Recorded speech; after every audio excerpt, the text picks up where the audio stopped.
We'll visit with many colorful characters from big-name pros to everyday Joes, as well as poker industry leaders. Welcome to The Deal, sponsored by StackedPoker.net. Hi, everybody. Chris Cronin here with Stacked Poker.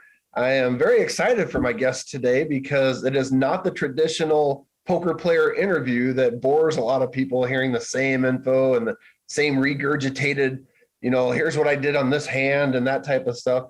My guest today is not a well-known poker player, but a very well-known person.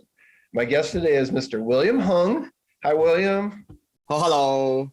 And William, many people would know because his American Idol audition went viral. What year were you on American Idol?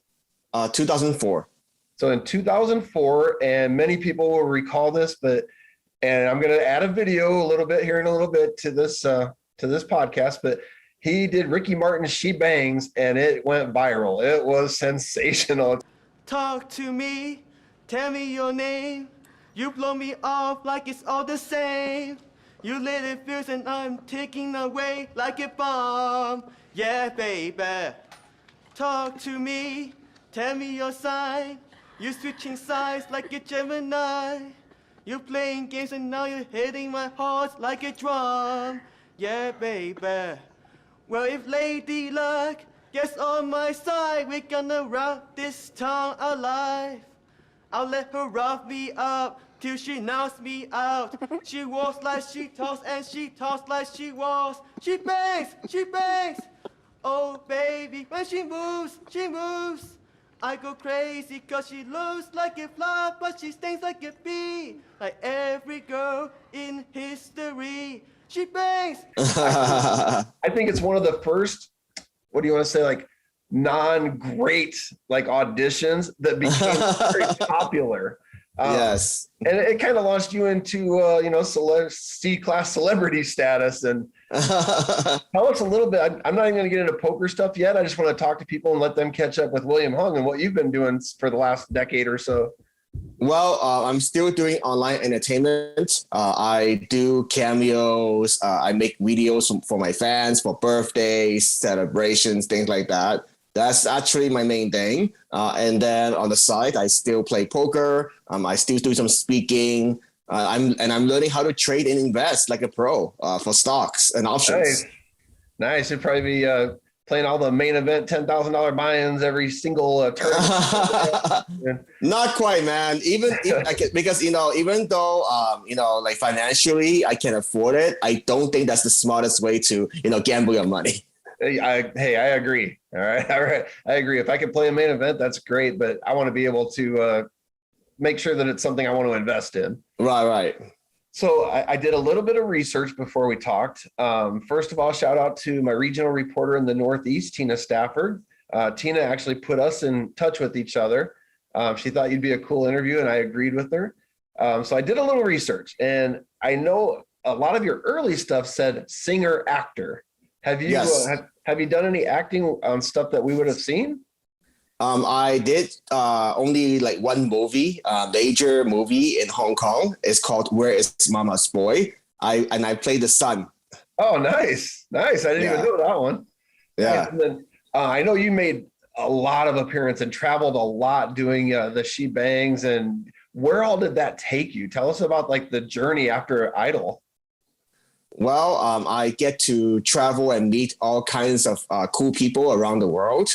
I also met other professional poker players along the way, like Daniel Negreanu, Phil Hellmuth, and even Jennifer Tilly.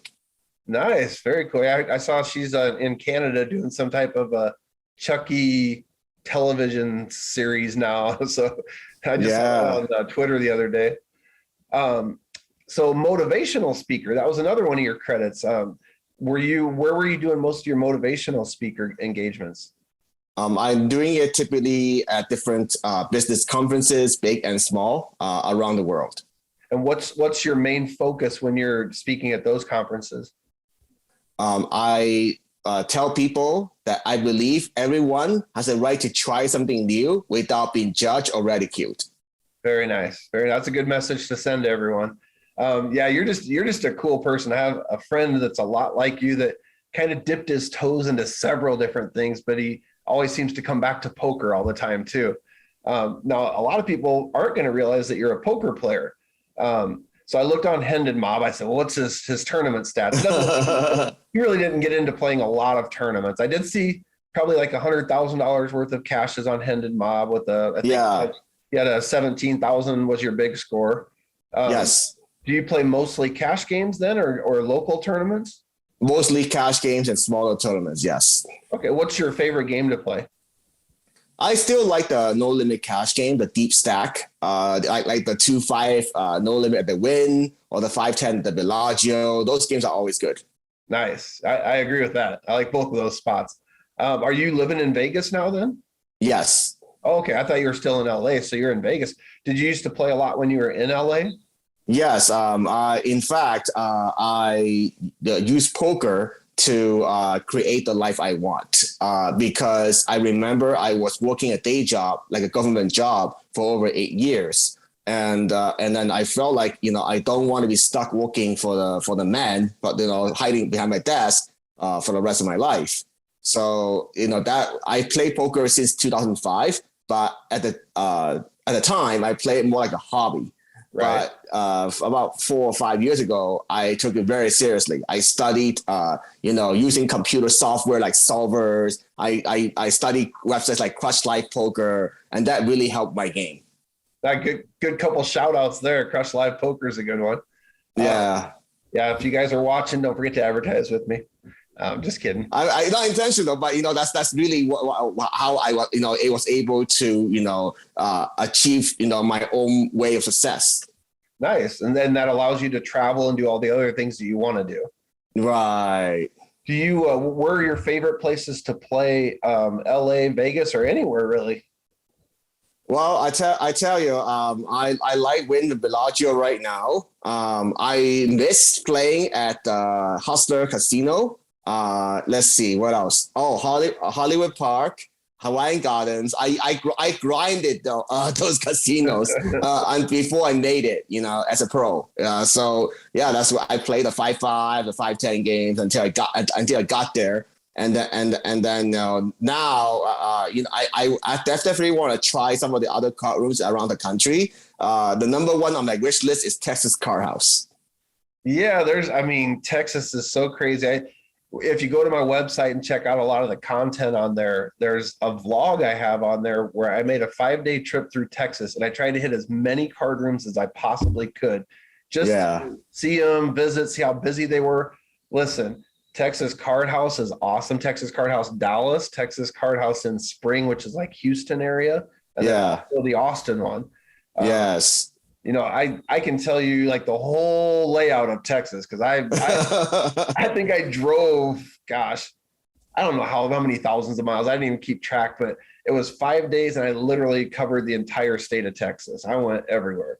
Wow. Love the Dallas, Houston, San Antonio, Austin rooms. They were awesome.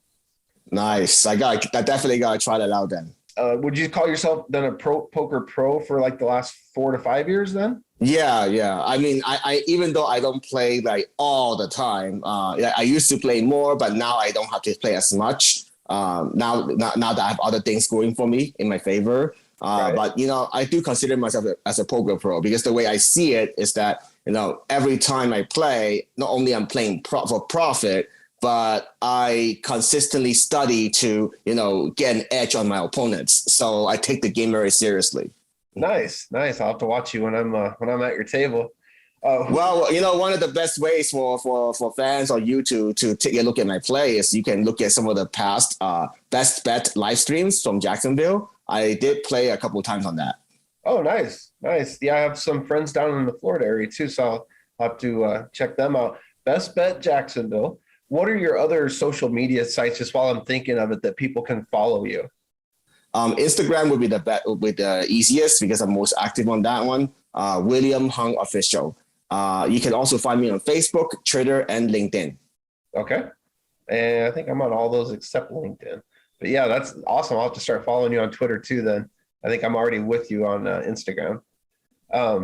Who are some of your favorite people to play either with or against, whether it's top pros, local heroes around Vegas or whatever? It's hard for me to pinpoint any favorite players, but it was fun to play with Daniel Negreanu at a charity tournament. So yeah, it wasn't too. I didn't get any like major hands against him, but it was fun to see him, splashing around a bit, and then eventually we just went all in because it's charity. Right. And he's actually, as people see him on TV, he is exactly like that. I mean, Yes. I've met Daniel a few times, and he's exactly like he comes across. It's not a show. Yes. That's who he is. Yes. Yep. I saw an interview with you and Maria Ho. It was a kind of a shorter interview. One of the first things that you said, and I thought it was kind of cool, was you said, yeah, I'd like to make it as a pro because then I can give back to charity and stuff and do more charity events. And I thought that was something really cool because that's not always the first thing that comes to pros' minds. A lot of people are thinking, I want to move up in stakes. I want to play more big tournaments. I want to travel. When you said that, I was like, oh, that's really cool that he thinks about charity. Yeah, I would say that, I want to live a good life. I already have a good life. I don't need to take huge risks that could affect my life. Right. And so now you're day trading? No, I'm actually learning swing trading. Because day trading means I'm staring at the computer all day. That's not what I want. Okay. Swing trading means like, short-term trading. It could be a few weeks, could be a few months. I still have to put in some effort to research to figure out which trades I want to take. But overall, I feel really good about learning this new skill set in this market, in this current environment. Nice. What about crypto? What's your thoughts on crypto? I am not a big fan of crypto. I used to own crypto, and I definitely took some pretty big losses there. It's just no way around it because the whole market for crypto, it seems to be going down. It just seems that people don't have money to mess around with crypto anymore. Right. And then the one thing that really bothers me, looking back at it, is that the transaction fees is so high, it's ridiculous. Yep. I know it's really good. It has this promising future and narrative. That's why I got into it in the first place. But I think that just being smart about managing risk, I decided to get out. Yes, I could be wrong. 2 years from now, I might regret the decision. But I think right now, what I see, I don't want to risk any more money. Yeah, I'm kind of this. I've been the same. Crypto and NFTs. It's great if you can get in early and get out. So many people were so upset. Oh my gosh, I should have bought Bitcoin. Oh my gosh, I should have done this. And now they're going, wow, I'm really glad I didn't get into that, because if you got in late, you're just going to get killed on it. Yeah, and the issue and the bigger problem is that like let's say you even made money, right? The best case scenario from some random NFT or whatever project, right? But whereas you convert it into cash, or crypto back to ETH or Bitcoin, and it keeps dropping and dropping, that's a problem.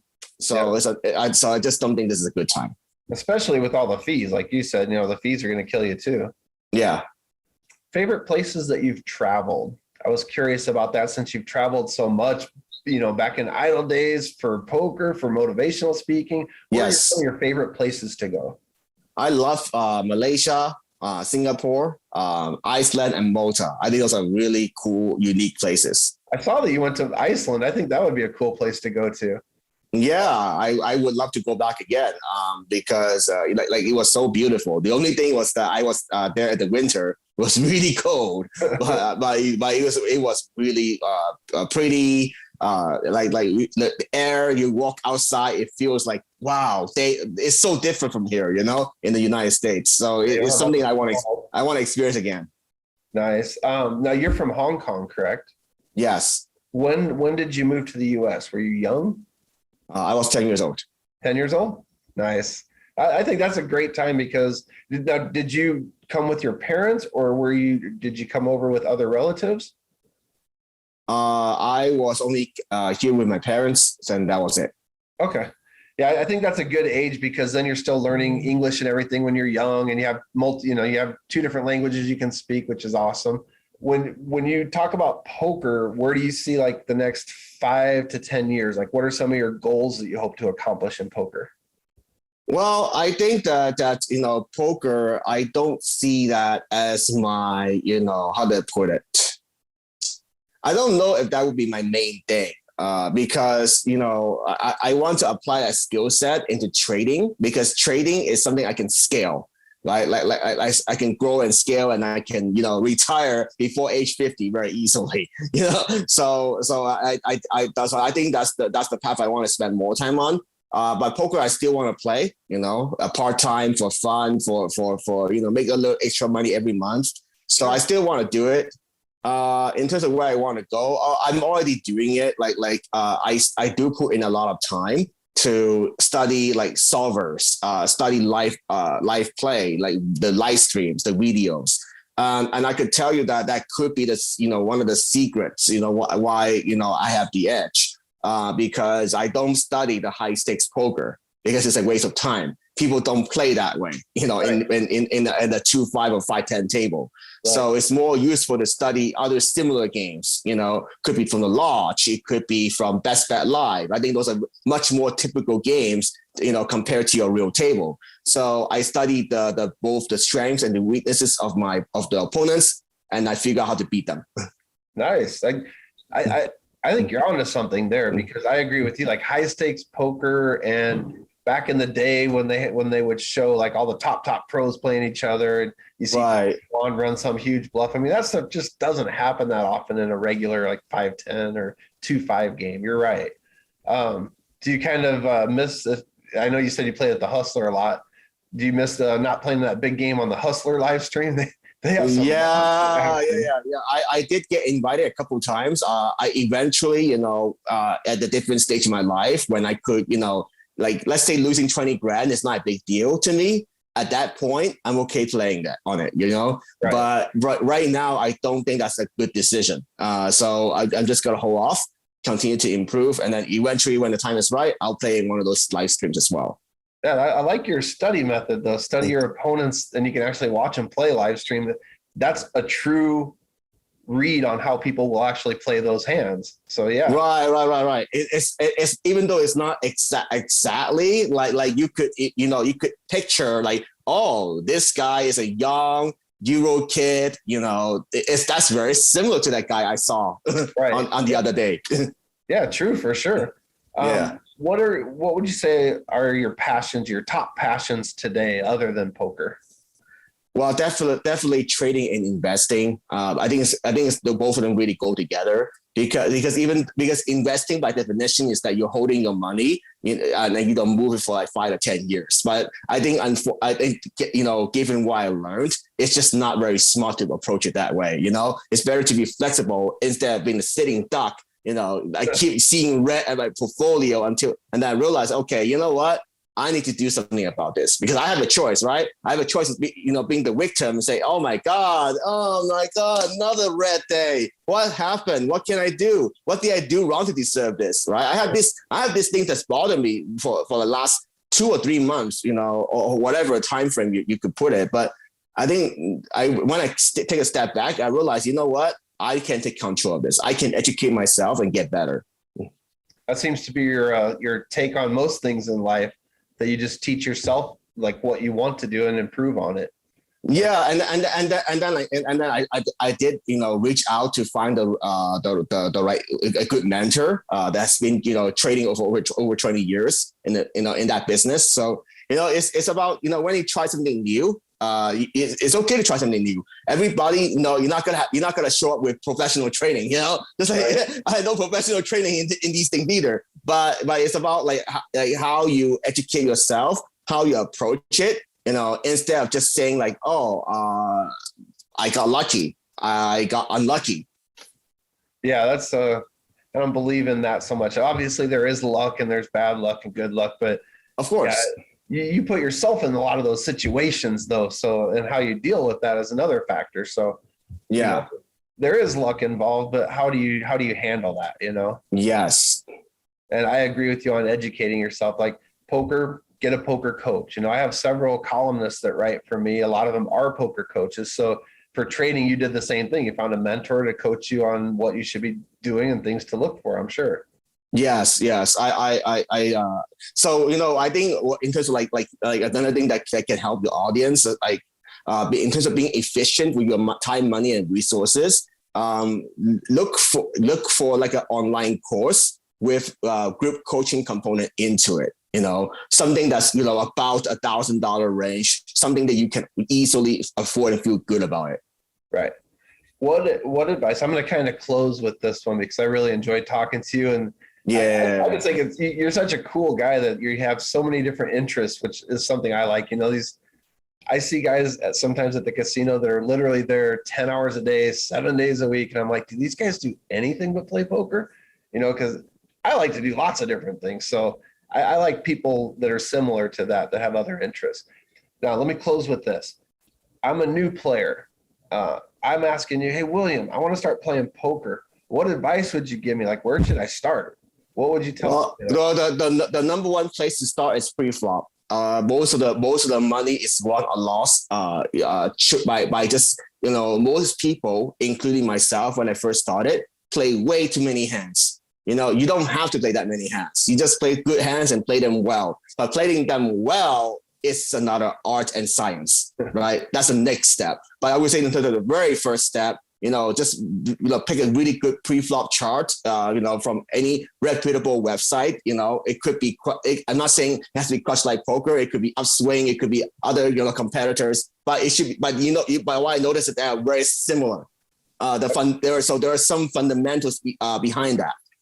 I like that. You can tell how much research you've done when you start mentioning Upswing and Crush Live Poker and pre-flop charts. And so for a new player, you tell them, hey, listen, don't play as many hands as you think you want to play. Just play the quality premium hands.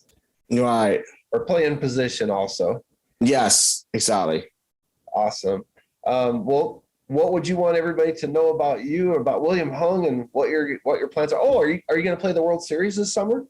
I'm not sure yet, because tournaments is a big commitment. That's probably the main reason I don't want to play that many tournaments. There will be some I play. I'll let everybody know, but I don't plan to play that many. All right. Well, everybody, my guest was William Hung. I really appreciate your time. Please follow him. Instagram would be the first choice. He's also on Facebook, Twitter, and LinkedIn. Do you have your own YouTube channel? I do have it, but I haven't been active yet because I'm still not quite sure what will be my main focus yet. I don't see myself doing relog like the other poker players, right, logging in all those hands. I just don't. I think I might do a little bit of it, but my vision is more like a variety channel. So yeah, I'm still figuring out how to build that. That would be cool. I'd check that out. Yeah, because I think my heart tells me that I want to like show people, try different new things, not just poker. Yes, poker could be one of those many new things, but it could be trying new food, trying new hobbies, travel to a place I haven't been to. Awesome. I really appreciate your time. Also, you can check him out on Best Bet Jacksonville's live feed. Go back and look at some old episodes that have William Hung in it. Thank you very much for your time. I really appreciate it. You're welcome.